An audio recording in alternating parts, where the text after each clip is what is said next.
Hello, I will be talking about my action research today with you. I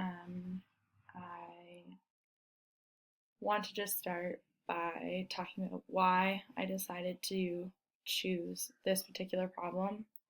Like most people, I went through the public system. I went through the Catholic public system in Hamilton. Um, and French class was notoriously the least favorite class for most of my classmates. And most of my memories about French class have a lot to do with conjugating verbs, repeating seemingly very inconsequential vocab like colors and seasons and things like that. Um, and not really understanding why we were learning the language or in what context we could use the language. And then I took a trip and I went and lived in France by myself for 3 months. And I learned how to speak French pretty quickly because I had to. And that is when I realized how important it is to know another language, and especially in Canada, where we are blessed to have a bilingual country. And it also opened my eyes to the fact that English speakers are some of the few people in the world that don't get quality language education. Most of the people I was meeting in France were from mainland Europe and had been exposed to several languages in the course of their studies. When I finally became part of the education world, I was lucky enough to come at a time when there were massive curriculum changes, which means that there's a much greater focus on the oral aspect of the language and the contextual cultural aspect. So part of the French curriculum now explicitly states that it must be connected to different types of Francophone communities depending on their grade. So in grade 7, 8, 6, 7, 8, they're focusing on French speaking communities in Canada and around the world.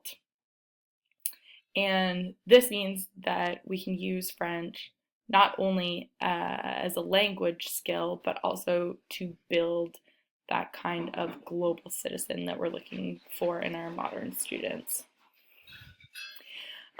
So why make French class better? Why go through all the trouble to make French class interesting? As we go through the grades and get higher up, there is a significant decrease in student engagement. Grade 7 and 8s don't necessarily want to be sitting around conjugating verbs. They lack the language skills at that level required to speak to their friends or do projects in the same depth that they would be able to in English. And that's quite frustrating for a lot of students, where you have all of these ideas in your head and you can't express them. So they have a basic language skill, but a high mental capacity.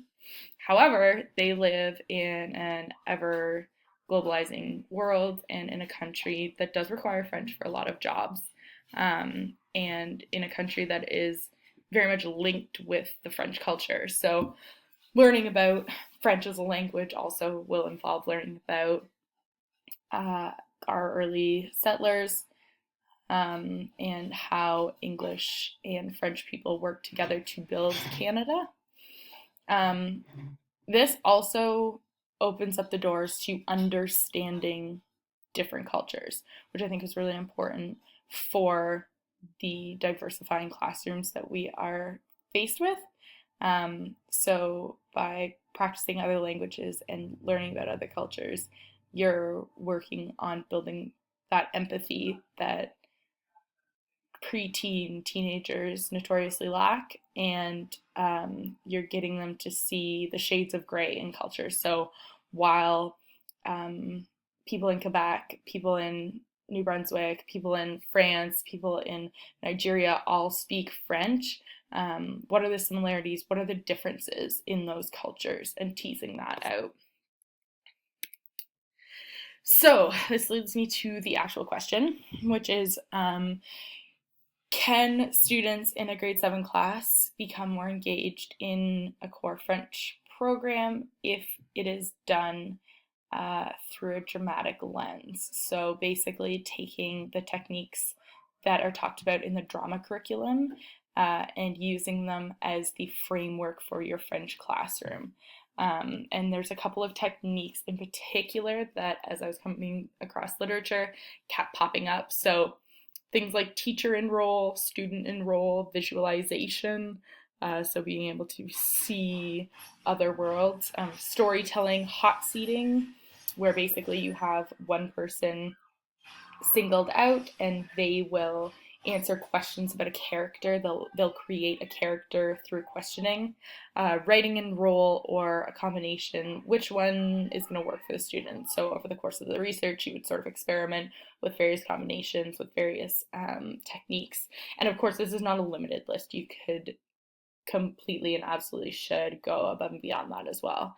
And the other thing we want to focus on is yes, are students engaged, but also how much language acquisition is happening. So you want to strike that balance between getting students motivated and interested in the curriculum, and then also getting them to be speaking in the target language as much as possible. And one of the key factors that drama is able to bring to the table that a French class usually does not intrinsically have is that idea of role playing. So acting out scenes, imagining yourself as an occasion, imagining yourself as French royalty or French peasants, or in the modern world as a French school child even. There are a few terms that mostly come up in the literature. One of them we've already touched on, the dramatic techniques. Those are basically just different kinds of imaginary worlds that have been pre-explained to the audience and the actors. So, for example, when you say that you're doing a tableau, everyone in the room will understand that that means that you're frozen in time. People don't speak, they don't move. So there's a whole bunch of them. You can easily look them up.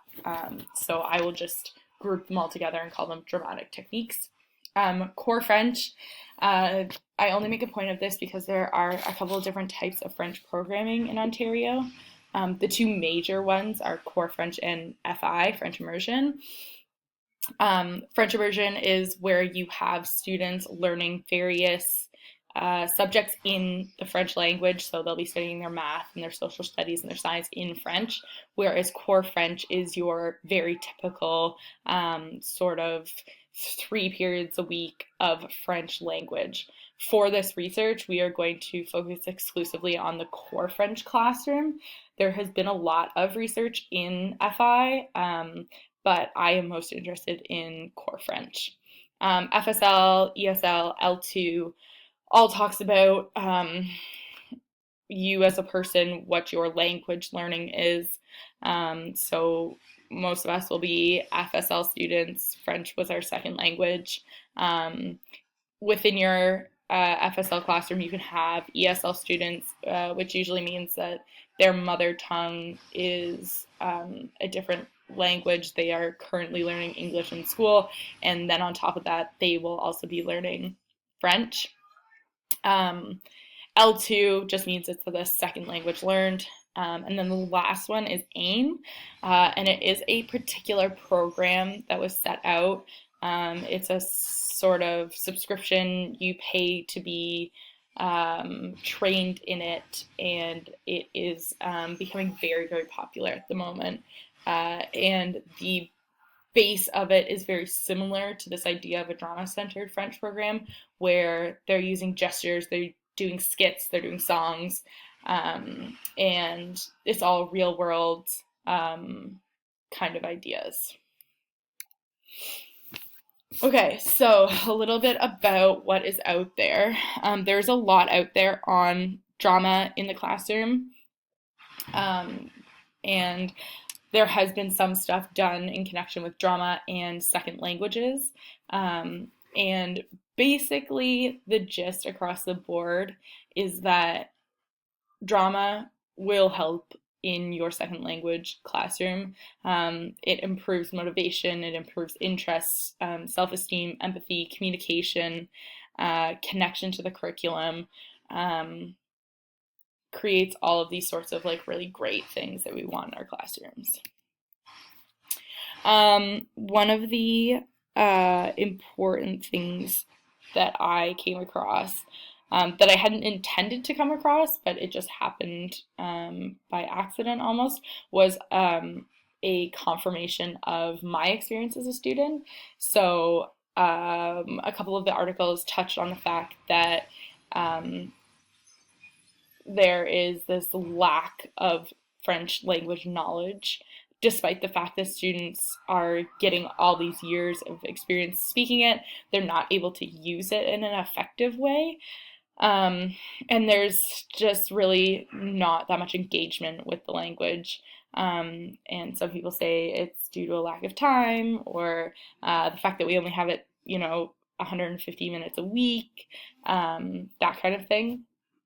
But drama can be seen as the way to improve this situation, because it will allow, according to Burnout Trites, it will allow students to develop higher order thinking. So the ability to make connections, to create similarities and differences, to organize ideas in their mind, to improve on their vocabulary. All those sorts of things can be improved with drama, and all those sorts of things are in the French curriculum. So the other big obstacle to change is your classroom culture. And it's not necessarily anything that you're doing wrong. There are lots of really gung-ho French teachers who are super passionate, and still every day sort of get that feeling like their students just don't care. And a lot of the articles touched on the fact that there's this like lack of interest in it as a community. So when your community is not supporting it, when it's the first subject to be dropped, that creates a stigma and a certain kind of culture, whereas drama can open that right up again. So drama will get kids interacting with the language, using all of their senses, using all of their knowledge bases, and really getting them to do complicated tasks. So they don't just have to reiterate a vocab word to you, they have to build a world where that vocab word exists and use it in the right context, and then react to someone reacting to that vocab word.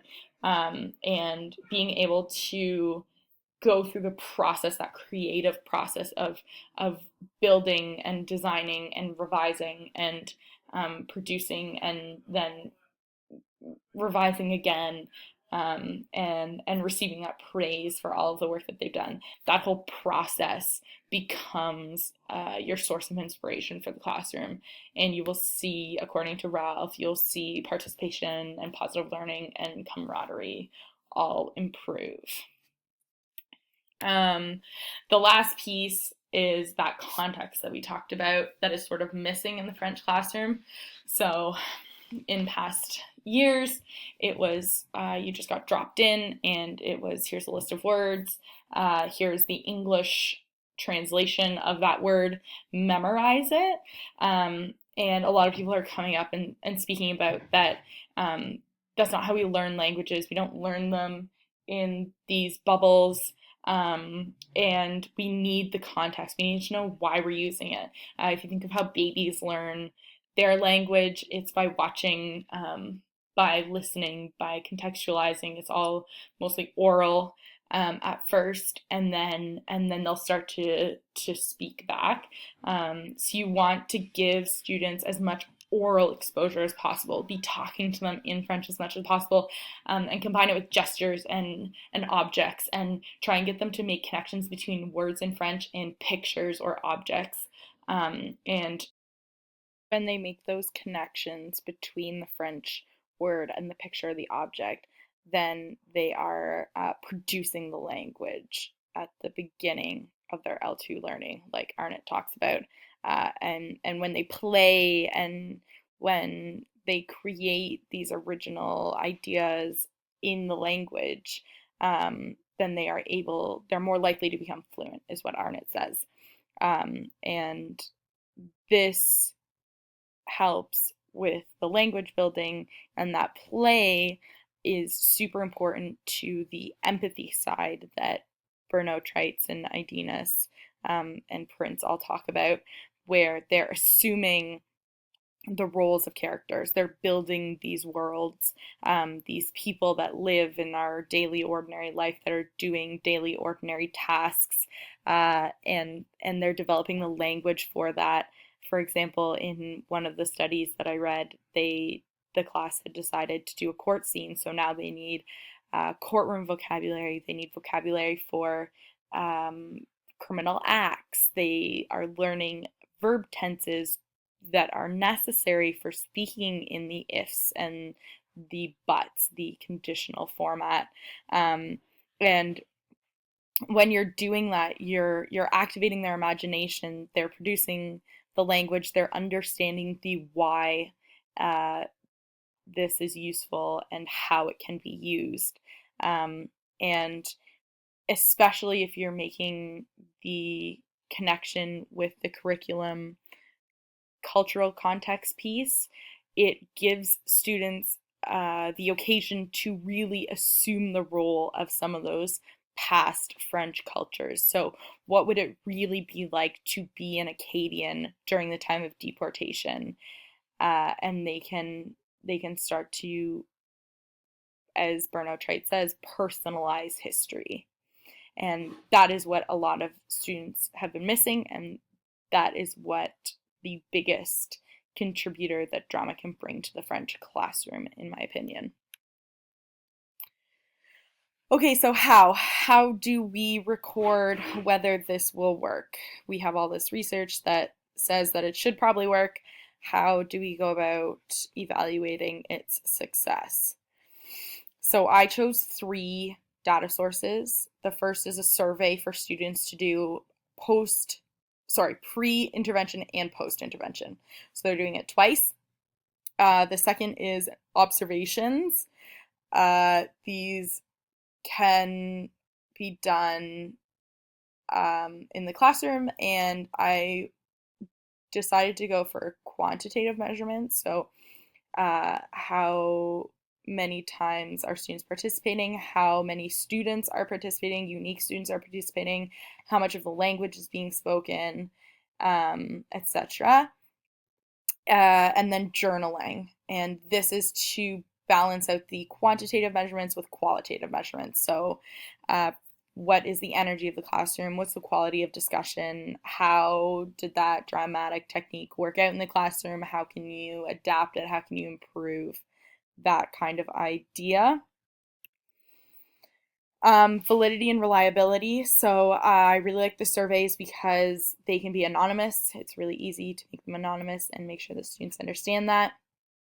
The observations for triangulation, you have student input, you have teacher input, and then you can also get researcher input in the observation area, because the classroom can easily be recorded with a video, and that way the researcher can also make their own quantitative measurements of that checklist that you would create of sort of how many unique students are participating, how often is participation, how much of the language is being spoken. So create that checklist, make it very objective, so that new teachers can participate, because the other option was a sort of unstructured observation where you let the teachers do any sorts of observations that they would like. And this did not appeal to me as much, because you might miss out on certain data points that are pretty fundamental, and you might bring in some of the subjectivity. So I opted not to do that. And then the journals I wanted to do not only for teachers but also for students. And this was because I was really interested in interviews. However, with the time constraints of a French classroom where you only have them for 40 minutes 3 times a week, it's really just not feasible to accommodate a full lesson and activity and try and have those interviews with students. So I thought journaling would be more accessible for the researchers.